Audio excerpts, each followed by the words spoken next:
നീറ്റിന് പഠിക്കുന്ന ഭൂരിഭാഗം പേർക്കും ഇഷ്ടമുള്ളൊരു സബ്ജക്റ്റാണ് ബയോളജി. കാരണം ഫിസിക്സിൻ്റെയും കെമിസ്ട്രിയുടെയും പോലെ അത്ര എഫേർട്സ് ഇടാതെ അത്യാവശ്യം നന്നായി ഒന്ന് മനസ്സിലാക്കി പഠിച്ച് നന്നായി വായിച്ച് റിവൈസ് ചെയ്ത് ക്വസ്റ്റ്യൻസ് ചെയ്താൽ റെഡിയായി മാർക്ക് കിട്ടുന്ന സബ്ജക്റ്റാണ് ബയോളജി. പിന്നെ നീറ്റിൻ്റെ മാർക്കിൻ്റെ പകുതിയും ബയോളജിയാണ് കൊണ്ടുവരുന്നത്. കാര്യം എങ്ങനെയൊക്കെ ആണെങ്കിലും ബയോളജി റിവിഷൻസ് കുറച്ച് ആൾക്കാർക്കെങ്കിലും പ്രശ്നം ഉണ്ടാക്കാറുണ്ട്. കാരണം ഒരു ചാപ്റ്റർ തന്നെ 10-15 പ്രാവശ്യമൊക്കെ വായിക്കുമ്പോൾ ആർക്കാണേലും ബോറടിക്കും. എന്നും പറഞ്ഞ് വായിക്കാതെ ഇരുന്നാലാണ് കംപ്ലീറ്റ് മറന്നുപോയി എക്സാമിന് ചെല്ലുമ്പോൾ അറിയാവുന്ന ചാപ്റ്ററിലെ ക്വസ്റ്റ്യൻസ് തന്നെ തെറ്റുകയും ചെയ്യും.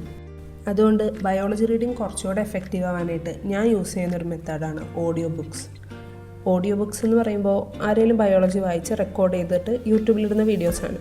അത് കേൾക്കുമ്പോൾ എനിക്കുണ്ടാവാറുള്ള ബെനിഫിറ്റ് എന്ന് പറഞ്ഞാൽ ഈ ഓഡിയോ ബുക്സ് ഓണാക്കി വെച്ച് ഞാൻ എൻ്റെ ടെക്സ്റ്റ് വായിക്കും. അപ്പോൾ ഒരു ഓഡിയോ ബുക്കിലൊരു ചാപ്റ്റർ മാക്സിമം ഒരു 30 മിനിറ്റ്സിലൊക്കെ കവർ ചെയ്തിട്ടുണ്ടാവും, വലിയ ചാപ്റ്റേഴ്സ് പോലും. അപ്പോൾ ഓഡിയോ ബുക്ക് പോകുന്ന സ്പീഡിൽ നമ്മൾ റീഡ് ചെയ്യുമ്പോൾ നമുക്ക് അത്യാവശ്യം എഫക്റ്റീവായിട്ട് അത് കൃത്യം ഒരു ടൈം ഫ്രെയിമിൽ കംപ്ലീറ്റ് ചെയ്യാൻ പറ്റും. അതുമല്ല നമ്മളൊരു പ്രാവശ്യം കേൾക്കുകയും അതിൻ്റെ കൂടെ വായിക്കുകയും ചെയ്യുമ്പോൾ നമുക്കൊരു ഡബിൾ റിവിഷൻ്റെ ഇഫക്റ്റും കിട്ടും.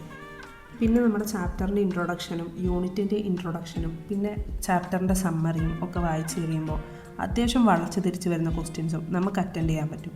അങ്ങനെ മൊത്തത്തിൽ പറഞ്ഞാൽ ബയോളജി സെറ്റാക്കാൻ പറ്റും.